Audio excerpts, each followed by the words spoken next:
From WXOW, this is La Crosse's own News 19 6 p.m. report. The city of La Crosse proclaims today Indigenous Peoples Day, vowing to collaborate with Native communities, now looking ahead to their future.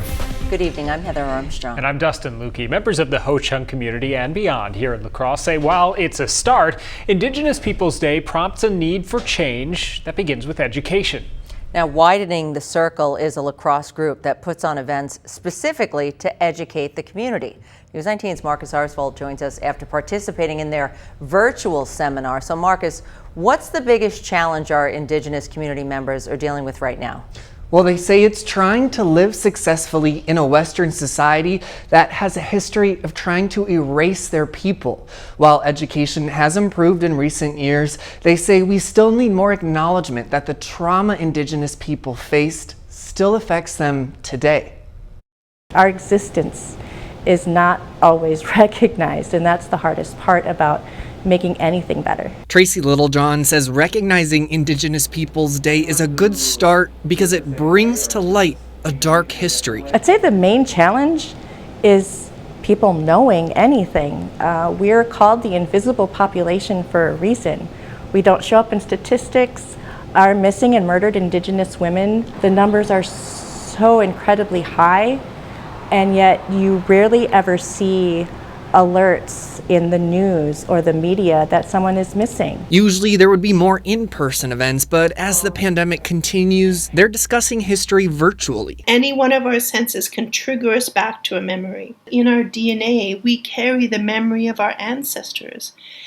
And so sometimes we get triggered by something and we don't exactly know why. One of the guest speakers, Monique Smith, says that DNA also includes happy memories, still making a difference for young Indigenous people. You know, if in our cells are the memories of our ancestors, the trauma, then what must also be in here are the memories of joy, of love, of how to caretake and be a steward of the land and the water and the air, of our songs, of our languages.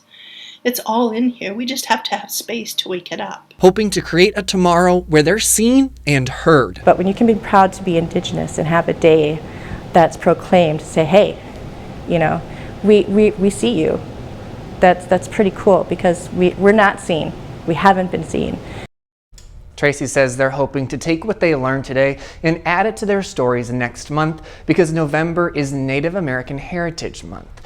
She hopes this fall and for years to come the community can learn from these stories that might not always get the main focus in the history books. Okay, thank you, Marcus. Now, Tracy also shared resources where people can read and hear more Indigenous stories, and you can find links to those on our website, WXOW.com. And to mark the day, Wisconsin Governor Tony Evers issued a formal apology for the state's role in Native American boarding schools and signed an executive order calling for an examination of history of those schools in Wisconsin.